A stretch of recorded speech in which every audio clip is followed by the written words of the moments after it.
レクイエム。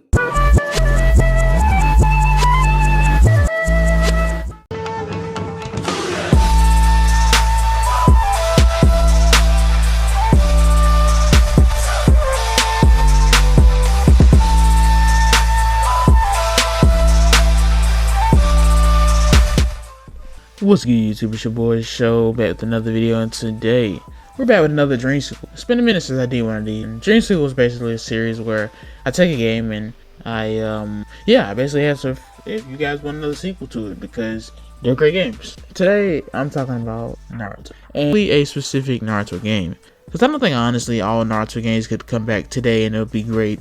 Like, I love the Ultimate Ninja series. It's not really what I would want to see in a new age Naruto game. So obviously you have the Amazing Storm games, and while in the past I did say I didn't want another Storm game, I eventually kind of caved in and said it would be kind of cool to see a Storm game with all the different characters that are introduced in Boruto. But I'm gonna be honest with you, I think right now a game we really need to see, a really underrated game because nobody ever talked about it except for all the people that talked about it, Naruto Rise of a Ninja.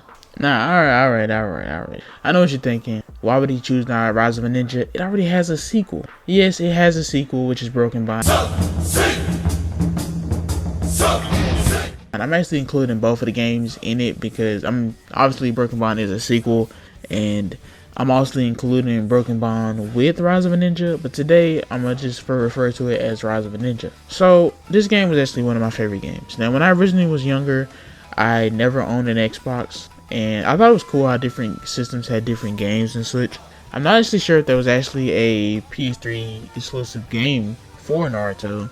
I believe there was some for Dragon Ball Z. I want to say Rage Blast 1 was actually a original to PS3, and Rage Blast 2 was on both systems. I'm not sure though. But specifically, Rise of a Ninja was only on Xbox, and that was crazy because Naruto was my favorite anime back then. So for it to only be on Xbox is actually wild. Me personally, I didn't actually own an Xbox until I was actually older, so it kind of killed my whole hype for the game. But I had a friend, he used to come over, he had his Xbox or whatever, you know, he was kind of the guy that had all the systems or whatever, so he had the Xbox, and he actually let me play it. I stayed at the house one night, and basically he let me play it. Now, this is actually one of my favorite experiences from a Naruto game.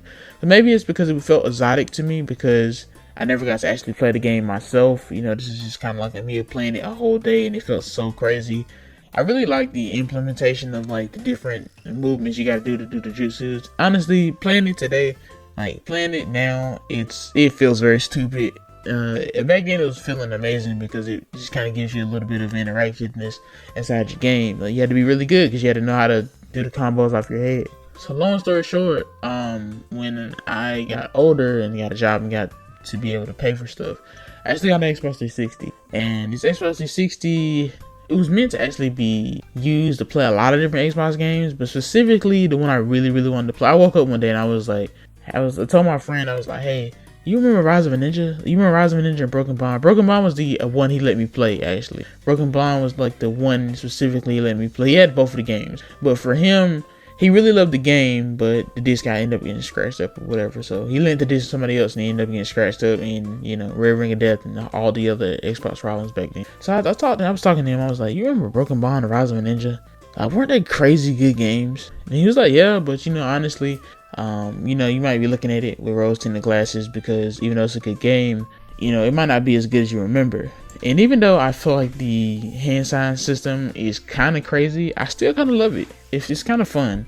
There's some kind of competitive aspect into the game. It is very annoying when you're trying to fight a computer that's very hard and trying to learn how to do all these different jutsu combos. You want to know what really impressed me about this game? It wasn't the actual gameplay, because gameplay was solid. It was cool, but it was really the Leaf Village. Like, the Leaf Village, I played it on stream, so if you guys want to watch some of my old stream videos, they will be up, but I really loved the Leaf Village. Like, the fact that he had an actual Leaf Village you walk around. Now, we actually had this in Storm 1, and it was actually like I want to say perfectly recreated Storm, like, village for Storm, but it really won't. I mean, I don't know what I consider a perfect recreation of something that's just seen on anime and books. For them to create this whole 3D look for the Leaf Village is actually amazing from back then. Basically, imagine Rise of a Ninja as Kakarot is now. But it just, for me, it feels like the environments look a little better in Rise of a Ninja. The Leaf Village really took me out, and generally because it was made by Ubisoft of all people, which is crazy. Which makes sense though, because they do a lot of open world type games and stuff. But it's crazy. This was actually made by Ubisoft, and it kind of has some of the same stuff that CyberConnect 2 has, where they actually follow the story. Like this one's, you had to go around to different places, like the training zone and stuff, just to actually see different parts of Leaf Village. For me, was such a big thing. Broken Bond came in and it was absolutely fantastic. It basically followed everything from the story. Now obviously it wasn't like a one-to-one creation of the way that the anime was, because it cut out a mass amount of content, but to actually see it and actually play it, it really puts you in the hands of fans. I feel like a lot of games now in these particular era is just like a lot of them are trying to accomplish one thing. For me, I like being able to take an anime series I love to watch them before and kind of immerse myself with the story all over again, but this time being in a more interactive. A lot of anime games come out now, they're just really bad 3D fighters. Well, back then, a bad 3D fighter didn't even matter because you had a really good story mode in it. Moving on to talk very briefly about Broken Bond. Broken Bond is basically adapting like the places where Rise of Ninja left off, like when Sasuke left the village trying to retrieve Sasuke. It had way more playable characters, and just all around for me just felt a lot better. One thing I really loved that I remembered even from not playing the game again, which was basically where you would activate Sasuke's Sharingan and it basically would slow down all the different traps and stuff in the area. That was so amazing to me. I just felt like this game pretty much had everything a fan could definitely want from the beginning. Naruto. A lot of the games now are based off of just Shippuden, and the reason why I say I would love a sequel is just because mainly I would love a sequel that actually takes place in the Shippuden universe. This game has so much it could actually do. There could be a whole new 3 series of Broken Bond games just off of Shippuden alone and going into the more Boruto sphere. But obviously they won't make this. This is kind of a pipe dream, as many of these dream sequels are. Some of these actual dream sequels get made, which is really cool. Disgaea, and they're making a Koto remake.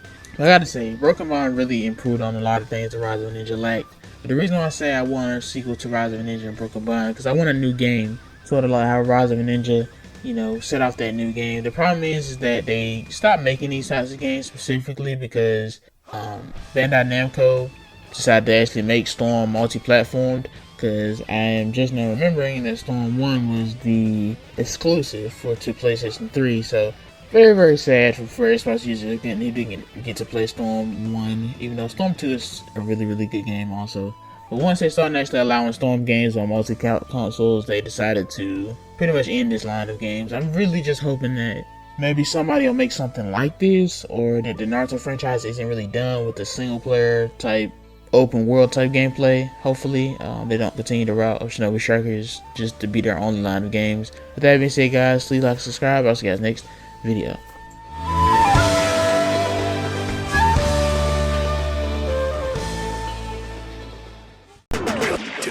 King